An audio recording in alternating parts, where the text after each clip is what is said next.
I'm Asger. You can ask me anything. Today I'm answering this question. What are the biggest lessons from looking within? First, I just want to say two things. This question presupposes sort of a utilitarian approach to the question, meaning that there is some sort of practical value to get out of introspection. I think there is, but I just wanted to make that absolutely clear, that it's not necessarily a given that there is a value. Second thing I want to say is, when touching on a topic such as this one, I know that whatever I say in the course of the next 5 to 10 minutes will not be exhaustive. There will be plenty of stuff that I'm leaving out. Also, because it's subjective by nature, looking inwards, introspection, you're sort of in your own head in some sense, my answer can really only be subjective to me. But this actually leads me to one of the first realizations I had when I commenced this journey of introspection. And that is that when I arrive at some sort of realization, and even if I think this is so deep, no one could have possibly ever thought of this, when I start Googling it, when I talk to other people who meditate or people who are just interested in the mind, it is striking how similar these experiences and takeaways, the lessons, are. So that quickly leads me to a conclusion along the lines of, I'm not as unique as I thought I was. But isn't it fascinating that the more you look within, the more you're forced to realize that you're not as unique as you thought, even though that probably in many cases was the motivation that got you into introspection in the first place. So what do I even mean by looking within? This is sort of like one of these philosophical concepts, right? Plato said, know thyself, and I mean, it goes back thousands of years. And I think we all have some sort of intuitive understanding, but I don't meditate at the moment. I used to meditate. Most of you will have probably tried to meditate once or twice, or more than that perhaps. But I did have a daily meditation practice for several consecutive months. I've been doing it sort of on and off, but it's been a couple of years since I stopped meditating. And there are many takeaways from meditation, and I'm sure there are many that I haven't been able to extract just yet, for obvious reasons. But I don't just use meditation practices for introspection. To me, it's more like a habit. I also look at research. If you're trying to understand your own mind and you have some sort of idea that you don't want to look to psychology or neuroscience or philosophy for any of the answers, that you want to find them organically in some way, that to me that makes no sense at all. I don't see why I would not use all the potential sources of knowledge at my disposal.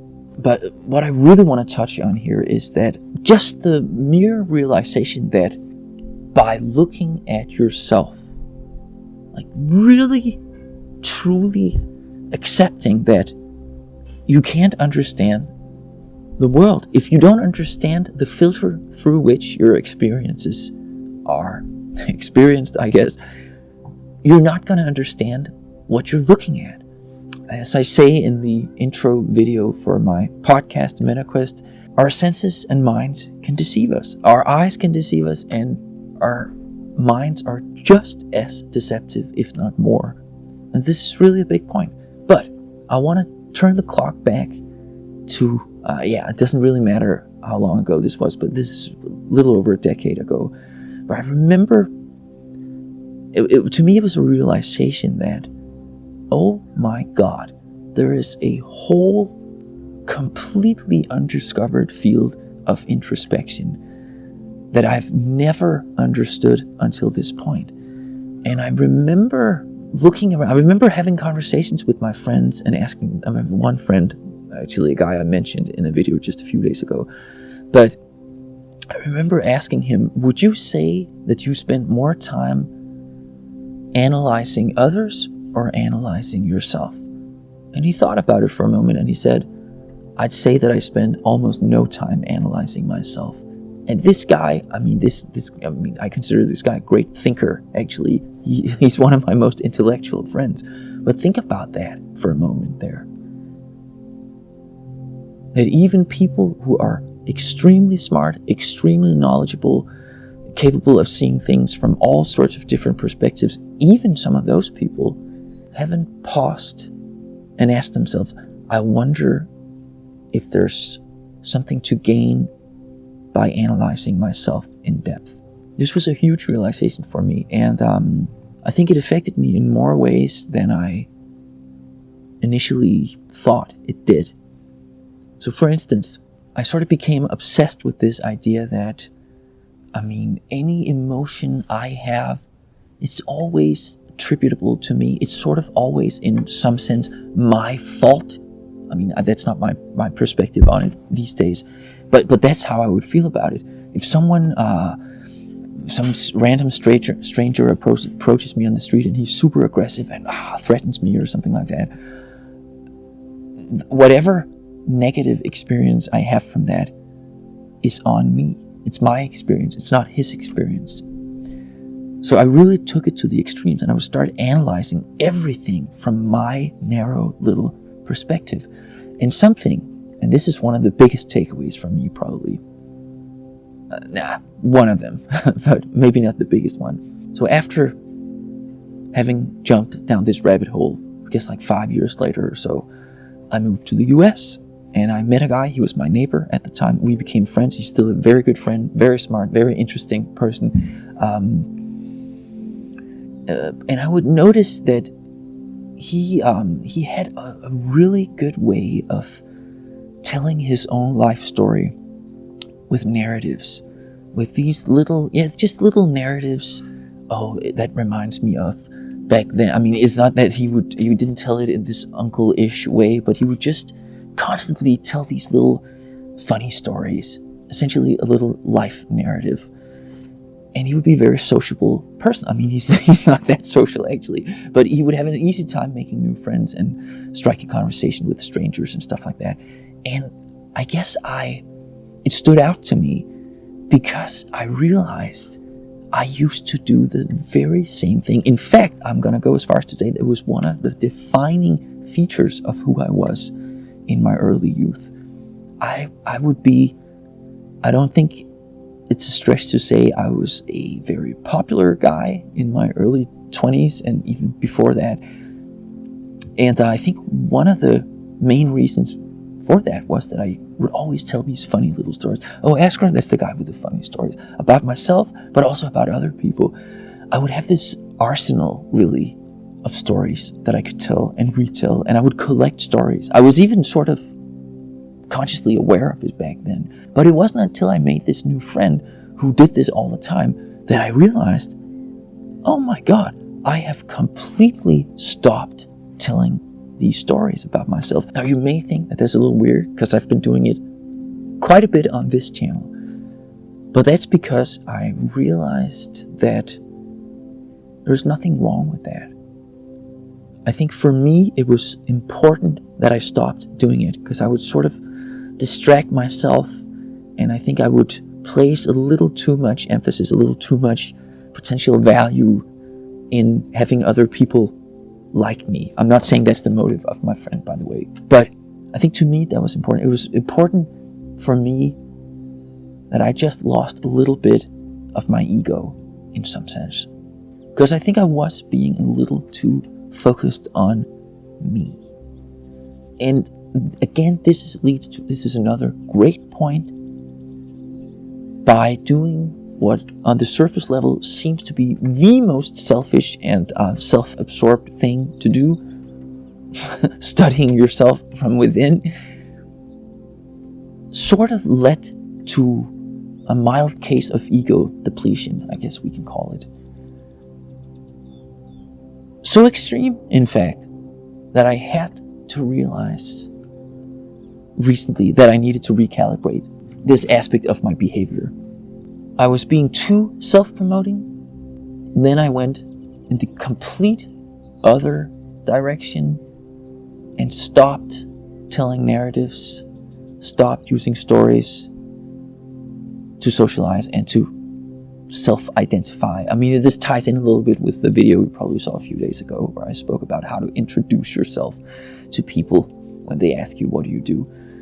But it's a profound realization for me personally that I need to find a healthy balance in these two things. Or I say need, but that's my preference, at least.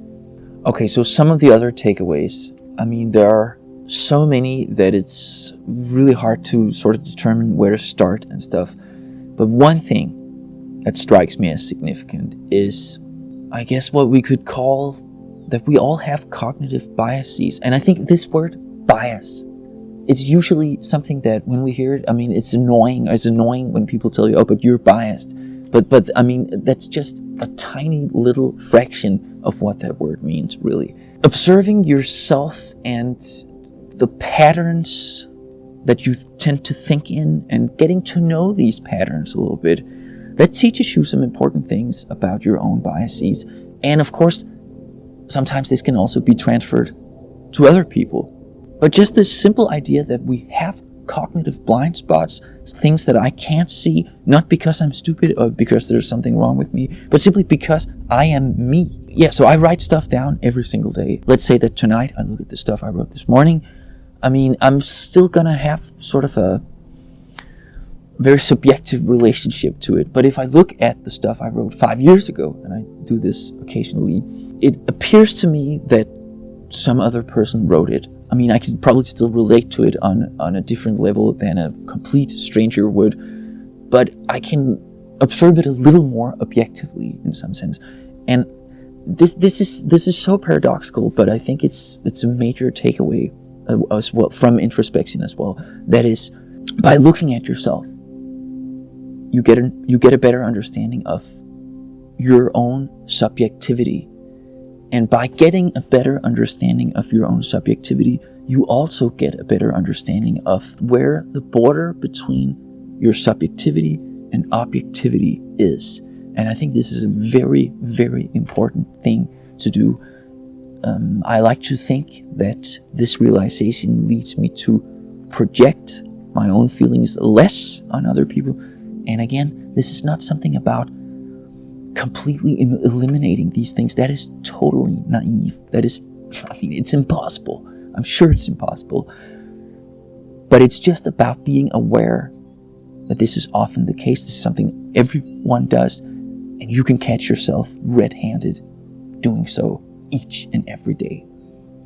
Whether we're talking cognitive biases or heuristics or cognitive blind spots or patterns. That's one of the other big takeaways, is seeing the patterns in your own thoughts and realizing that the only way to break down a pattern, if you're unhappy with it, of course, is to create a new pattern. And this is where science and introspection on a personal level can sort of supplement each other, in my experience at least. Another major takeaway, I think, is also that I think this extreme introspection, study of my own psyche, I guess, the study of my own mind, has made me a better and more honest conversation partner. Again, the standard MO of most people who haven't gone down this rabbit hole of self-reflection and introspection, the standard MO of most people truly is that if someone says something they disagree with, they argue with them, they produce counter arguments, and they stick to their guns, right? But that's not the smart thing to do. The smart thing is to realize, oh my God, I just caught myself trying to produce arguments why my opinion, my previously expressed opinion or ideology, is the correct stance. Having indulged in extreme self-reflection makes it much easier for you to handle criticism. At the end of the day, there are exceptions to this, of course. Most criticism, at least when I talk to people face to face, if people criticize me or ask me tricky questions or place doubts about some of the things I take for granted, I mean, it's not personal to me. And if I have an emotional reaction, I mean, when I have the reaction, I'm caught in the reaction, as we all are. It's an emotion. An emotional reaction is an emotional reaction, period. But when it's over, I'm able to see it for what it was. And just this whole not taking criticism personally, seeing it, really truly seeing it as an opportunity to improve my thinking and my life. One final thing. I recently did a video where I tried to answer the question, is there meaning in life? I guess the common denominator for everything I talked about in that video could be described as looking inwards.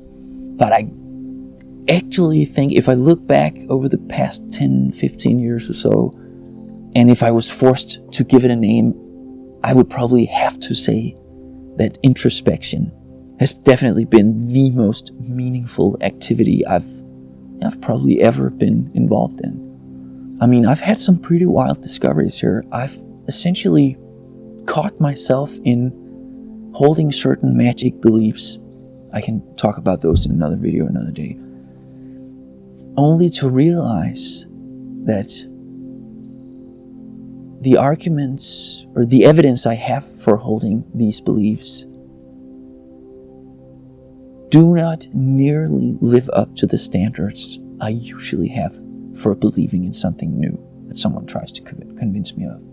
I don't think I would have ever been able to even accept that on any level if it wasn't for this introspective journey. And I also want to say something else. I really dived deep down into this rabbit hole, and I think I lost myself in some sort of metaphorical labyrinth down there. And then I just got used to that condition. And it wasn't until I completely forgot about me being stuck in this labyrinth that I one day realized that, I'm not in this labyrinth anymore. I'm actually out of the labyrinth, right? I mean, here I am. I'm out of the labyrinth. And again, could you even make these types of observations without introspection? And again, I want to add this. I think there are many different ways that you can sort of explore yourself or your own mind or psyche or whatever you want to call it. And I think if they don't include adding meta layers to your thinking all the time, most of these explorations will probably be in vain. And just in case you're not sure you understand what I mean by this whole monologue has been one big meta comment on the question and on the topic. Meta, beyond. So questioning the question, why am I even asking this question? You have just even the ability to ask this question in the first place, but also to doubt it. I mean, I have to be open to the idea that some of the realizations I've had studying my own mind, for instance, through meditation, could be illusory. I could be fooling myself. But I find comfort knowing that if I can ask that question, I should, at least theoretically, be able to beat or see through those same illusions as well. I have like a true swarm of flies. Apparently they're attracted to my philosophy here. But right now, I just want to say thank you so much for watching this video. And if you enjoyed it, please subscribe to this channel. It doesn't cost you anything. And you'll see me again tomorrow. And I'm Asger. You can ask me anything. And please feel free to do so in the comments below. Have a good one. Cheers.